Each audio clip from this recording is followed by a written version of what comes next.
Okay, and yeah, with joy,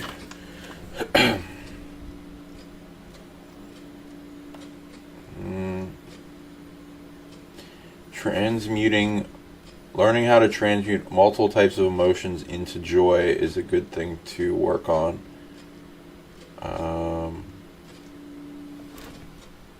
Three gods.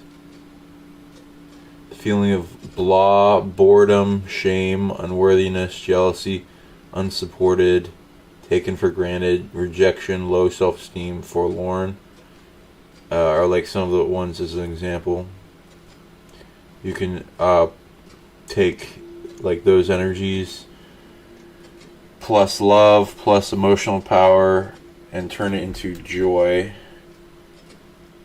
and in the furnace of creation that you have in your emotional body and sacral.